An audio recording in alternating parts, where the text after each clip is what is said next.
highness of He-Man. Inside the castle, her magic is weaker, and I can overpower her. Sorceress, please hear me. He-Man.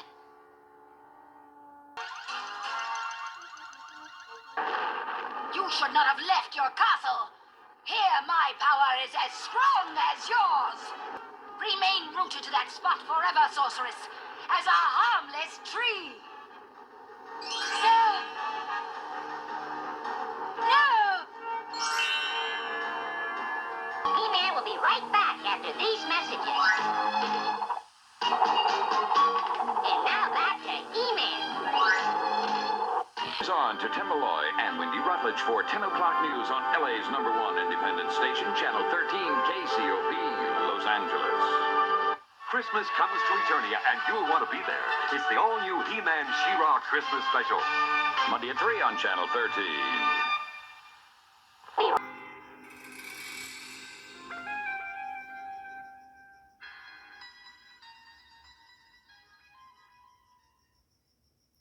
Good old days, right?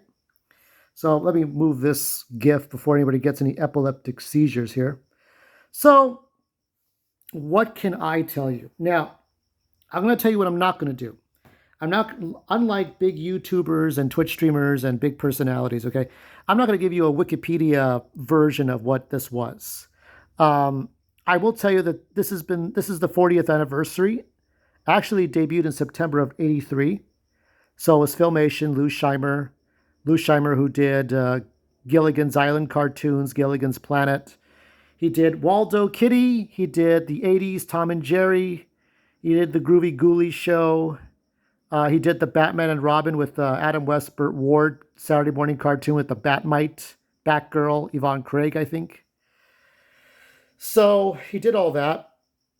And as I'm wrapping up the Saturday morning stuff for this Friday to Saturday, we'll go back to do some more retro stuff from when I was a kid. And yeah, I mean, these are the things you should remember. These are from the introduction, the beginning of the cartoon. I remember this being on KCOP Channel 13. That's right. So if you lived in Los Angeles, if you're not in Los Angeles now, but you were in Los Angeles as a child, and you remember seeing this on KCOP, you saw it on KCOP 13. That's the only way you saw it. And maybe if you were older than me, if you were born in the early 70s, you might have recorded this on your Betamax and then VHS. What a time that was. So what do I remember? I remember all the characters because the characters corresponded with the toys. And that was a different time, wasn't it? The toys and the characters. This was before I ever got a Nintendo. My older sister had an Atari 2600. And there were some board games like Pressman's Hangman and ColecoVision, Coleco Toys, electronic toys like Speak and Read, Speak and Spell, Speak and Math. We had Simons, we had Rubik's Cubes, and 7 board games in one, like chess and checkers, backgammon, Chinese checkers. What else we had? We didn't have very much. We had Candyland. We had Monopoly. But we didn't have much else. So for me, when I started collecting after Fisher-Price toys, as anybody remembers my Saturday morning stuff, I started collecting He-Man around the early 80s, around 82 or 83.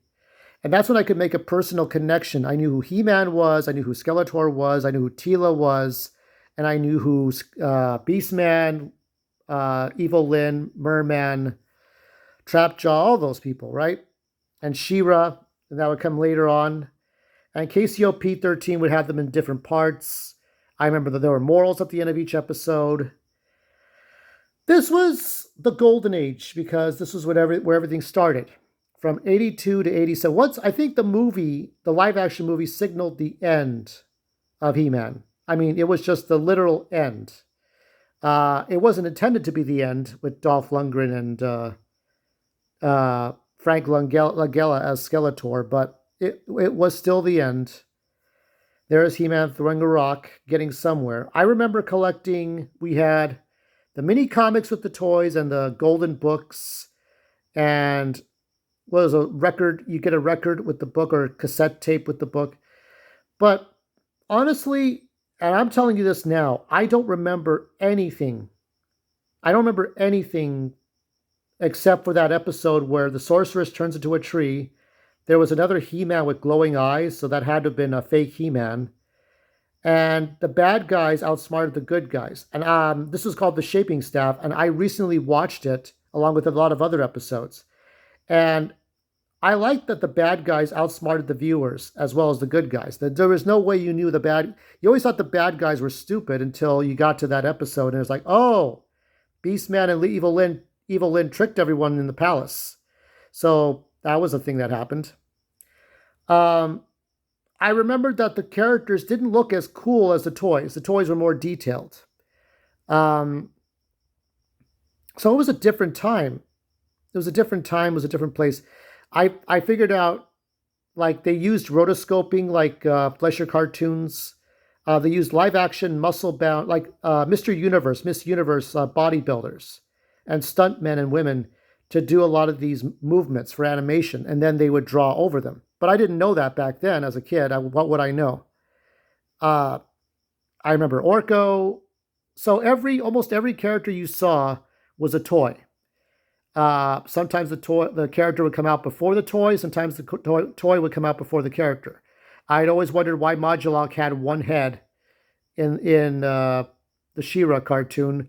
I'd always wondered why Rattlor looked different, why Merman looked different, why Beastman looked simpler and Skeletor looked simple. He didn't have he had the different feet.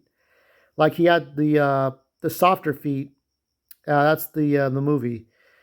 And Skeletor had webbed feet in the toy. There was no Keldor. There was no Club Eternia where you got these other figures. There was no Lady Slither. No Illumina. No Trollins other than Orko, except for the family members that he knew. No unnamed one. The Space He-Man had yet to come out. The Horde was only fighting with She-Ra, and rarely with He-Man, though He-Man did show up in She-Ra's universe to keep everybody watching, I think. Skeletor's making demands. There is Teela. I remember when Teela sacrificed herself and thought she was going to, we thought she would die, but He-Man had to save her. So, it was one of those things, the problem with power, when He-Man gave up and became Prince Adam and wanted to give up the power. So I wish I could tell you that I remember every single episode sharply as a kid. I did not have a photographic memory. Things I recently watched. Does anybody remember the Invisible Woman TV show? There was a TV pilot, and I thought it was a series, but it was actually just one movie. And I thought it was about a woman who turned invisible by accident, which it was true. But she had these group of friends like Ellen, like the Ellen sitcom, or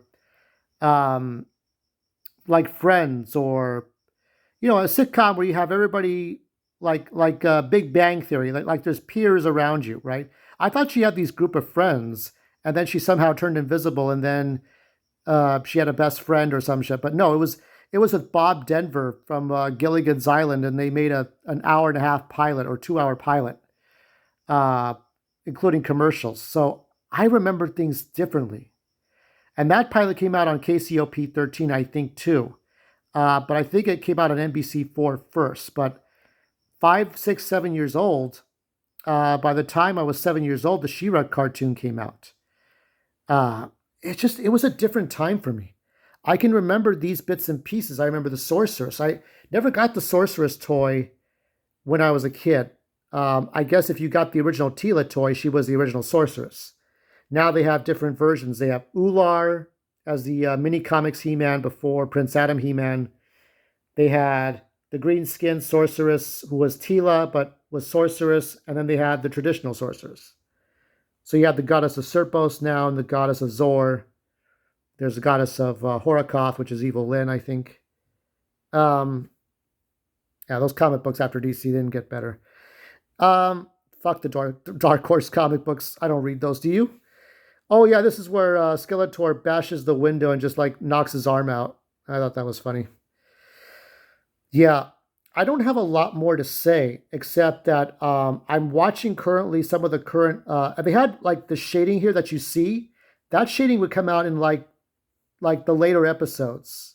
You know, in the later 100 episodes or so, there was more detail. I think this is as good as Lou Scheimer ever got. And this is a guy that hated anime. He hated Japanese animation. I think he hated the takeover of it. But I think there's some good anime out there. Robotech is one. Thundercats is another. But I mean, you know, that doesn't mean that I think Lou Scheimer's art was bad. He also did the Star Trek 1974 cartoons. They were what they were. But I think this was the best quality he got to. After She-Ra, he never got better at it. I wish I could add more to it. Just that the toys made you buy the toys. The cartoon made you buy the toys, and the toys would make you watch the cartoons more. And I think that was the thing I was thinking about before. Does the context matter to a toy? Do you care about the toy if the cartoon tells the story? And as they say in the collection of mini comics, the toys were the priority, not the mini comics. The mini comics came second. So I care more about the story these days and less about the toys. But as I'm trying to figure out the Palace of Eternos, as I'm set for I did send for the V-Friends Skeletor. I don't know if that's coming out before Halloween. I really hope it does. As I'm going through all of this, I think back to this cartoon. I think this was a nice, simpler time. The morals. There was somebody tell me in the comment section, was there not a phone number you could call? I probably have to look it up on YouTube. But there was a commercial in which there was an 800 number or 900 number, and you call into your favorite characters for some reason. Does anybody know what the fuck I'm talking about at all? I see, this is the thing that you're going to get from me opposed to other YouTubers. They just give you the Wikipedia stuff. I tell you, I cannot honestly remember every single episode. There were episodes in which He-Man got amnesia, okay? Back in the old days, I don't know if you remember this, but back in the old days, whether it was Heart to Heart, Knight Rider, the $6 Million Man, the Bionic Woman cartoons from the 70s or 80s, there used to be stories where you had the imposter, like Faker. You had the imposter guy that looked just like the main character, but he was an imposter. So it was like a dual role, like he played the bad guy, evil twin kind of thing. Or there would be ones where the heroes would switch minds in each other's bodies. Or the character would have amnesia and can't remember who he was. Those are the kinds of episodes that were in He-Man, and they were in a lot of things. So that's a time long past. I mean, they don't do those kinds of things anymore. So, and some of the things you don't, with Orko's Insecurities, they probably don't do that anymore. I remember seeing somewhere, this is the Christmas special, I remember seeing somewhere where, I think it was the first episode of Freakazoid, where Paul Dini or some of the showrunners say, we don't do lonely character arcs anymore where everybody rejects the main character and says no to him, like making him an incel. They don't do that anymore if they had to do new cartoons. So things have changed, and who has the power? You have the power. You can make up your own mind. We're gonna end it on this one. I think that's a nice shot of Orko can't look, and Teela's blinking. I think He-Man's undressing in front of Teela. Either that, or he's Prince Adam is revealing to her his secret. Remember, their secret was in jeopardy. It was always about Teela knowing the secret, even though there were other people. I think that was the episode where didn't they switch bodies?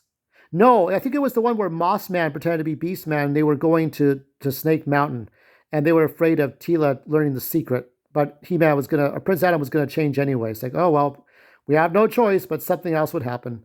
Anyway, that's it for me. We all have the power. Happy 40th anniversary, and write down in the comments what your memories were. Yeah.